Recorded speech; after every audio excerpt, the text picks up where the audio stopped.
النهارده جاي اتكلم على الزوج النكدي، وده قليل جدا لما نلاقيه في بيوتنا. بس تعالى نعرف مواصفاته ايه. الزوج النكدي شايف انه ما يستحقش يفرح ولا يفرح اللي حواليه، سريع الغضب، سريع الانفعال، بيتخانق مع دبان وشه، وبيعمل مشكله من اي حاجه حتى لو كانت بسيطه جدا، وممكن يزعل باليوم وباليومين، وبيهجر مراته على اتفه الاسباب. مشغول بكل حاجه الا انت، ومش عايز يتكلم معاكي، وعلى طول ضارب البوز وضارب ال 111 في اورته، وعلى طول طالع بدور ابو لهب في البيت. بيتخانق معاك على اتفه الامور حتى لو كان الملح زايد شويه، على طول شايف نفسه ان هو مظلوم، وعلى طول عايش دور الضحيه، وعلى طول بيشتكي من الشغل ومن الاولاد ومن امه ومن ابوه ومنك ومن الجيران، والدنيا سودا في وشه. عنده قدره رهيبه، يقدر يغير مودك في لحظه ويغم نفسك بكلمه، وعلى طول مكشر في وشك وبيضحك للناس بره. عنده سلوك عدواني شويه مع الناس كلها الا اهل بيته، عدواني بزياده، بيضرب بغباء واي حاجه يلاقيها في وشها يديها،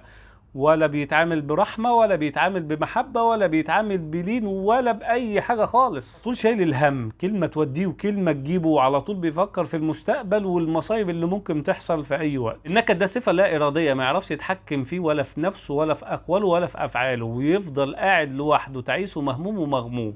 والنكد دون سم بياكل في سعادة الأسرة، وبسببه بيكون في الخلافات الزوجية بين الزوجين، ويدمر الحياة الزوجية. لازم تعرفي ان هو ممكن يكون نكدي بسبب ظروف الشغل والظروف المادية والخوف من المستقبل، واللي يوصله كده برضو احساسه ان انت مش مهتمية بيه ومقصرة معاه ومهتمية بالنت والفيس والواتس اكتر منه، وطول ما هو قاعد في البيت عمالة تكلم امك واصحابك واخواتك وشايفاه مقطف في البيت. ازاي تتعاملي معاه؟ لازم تعرفي اول حاجة ان غضب الزوج ده عامل زي البركان، فلازم تبعدي عنه لغاية ما الانفجار البركاني دون يهدى وتعرفي ماله. حاولي تفهمي جوزك وتفهمي الحاجات اللي بتزعله علشان ما تديلهوش الفرصه ينكد عليكي. لما يرجع من بره غضبان ومتضايق ومتوتر سيبيه يهدى، وخلي الكلام على القد، حاضر وطيب، واوعي تقولي له لا. ولما يعلي صوته ما تعليش انت كمان صوتك، ولما يهدى انت عارفه ازاي تاخدي حقك منه. وانت بتتكلمي معاه حاولي تنقي كلامك، عشان هو واقف لك على الواحده.